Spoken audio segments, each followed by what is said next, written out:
My name is Nick Stein, and for 40 years I was in television business. The first time I realized I had tinnitus, I was working late one night, as would happen many times when we were on deadline. And I remember thinking to myself, I really need to get a lamp because these fluorescent lights are making this terrible high-pitched sound in my ears. And then I remember getting in my car and driving home. It was about 9:30 at night. I realized I was still hearing those exact same tone in my head. I began to really dawn on me that this was not the fluorescent lights. This was traveling with me. It was quite alarming. And then I woke up the next morning, there it was. And I started doing research like everybody does. You jump to the computer and go, what is this? And is there a cure? And why am I having this? And it's tough stuff. You find out pretty quickly there is no cure. The first thought I had was, I may never have a silent moment again.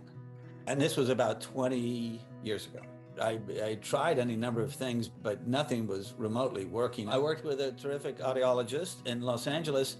Really strange. You're trying to match your subjective sound, which is truly a phantom sound. There is no real audio or sound waves involved. It's just all in your head. And you meet somebody who has a machine that allows you to try to match it. It takes a while to do that. The software is really quite precise. Now, obviously, people have tinnitus and it sounds different all over the map. So mine, of course, is a very, very high monotone, a little raggedy around the edges and all kinds of subtle things, which we were able to match. Now, what happens is you make the first match and you go home and you live with it for a month, and often you come back and you tweak it a little bit. So you go a little higher, a little lower, a little so forth. Now, also, in terms of the volume, you change that on your own every night. So if you've had a particularly bad day, you'll see it, or you'll lower it. But the volume is up to you, and the frequency is up to your audiologist. It's worth it, and it's a fascinating idea behind it. I'm not a technologist, and I'm not an expert in how all of the Levo systems work, but I can give you my own sense of what I think is happening and why it works for me so well. By using it when you sleep, when your mind is very plastic, as they say, in neuroplasticity, you do habituate to this sound. It's almost like doubling up on your tinnitus, which sounds awful, but it's not. Actually, you get quite used to it. You're sleeping at night with a kind of tinnitus times 2. And you're habituating, with very few defenses in your mind about it. Just happens. So during the day, when you take it out and you go about your day, it feels less than it felt prior to that. If you're sleeping at this level, during the day, you suddenly feel at this level. The way I describe it is, the whole thing about tinnitus, it's either front of mind or back of mind. And it's a very subtle shift. Front of mind, it's annoying. Front of mind, I'm bothered by it. Front of mind, I keep thinking, why do I have to have this thing? Back of mind, it disappears. It's just gone. What I think Levo does for me is it just habituates my mind to a place where I don't have to think about it, where it's been diminished, if you will, to such a degree that I literally can go hours and hours and hours and forget I have tinnitus at all.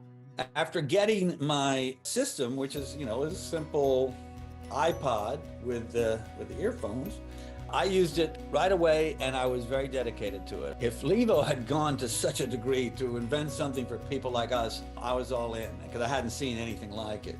So I used it every night, and I got results right away. It takes a while to adjust to sleeping with earphones in, and it takes a while to get the tone just right. So stick with it, and I began to feel relief right away. And it's really interesting too. There's a certain psychological aspect to it, which I think is helpful. When you put them in at night, you just know you're doing therapy, and it says so right on the screen.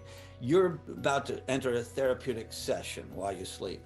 And there's something really great about knowing you've got the tool to work with. I feel like I've got a tool in my toolkit, and I'm not just out here on my own. Tinnitus can get worse and gets better in the sense of, stress and any number of other factors, but I always got my Levo system, and it's really great to have it in your corner.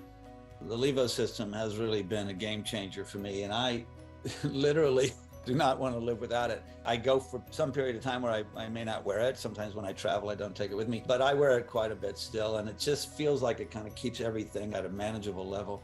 I love it. I'm thrilled that they're going strong and that the system is being used more widely than when I first started using it. I can't wait till they come up with the next technology. But right now, this is state of the art. Really been a really big deal in my life. And thank you, Levo.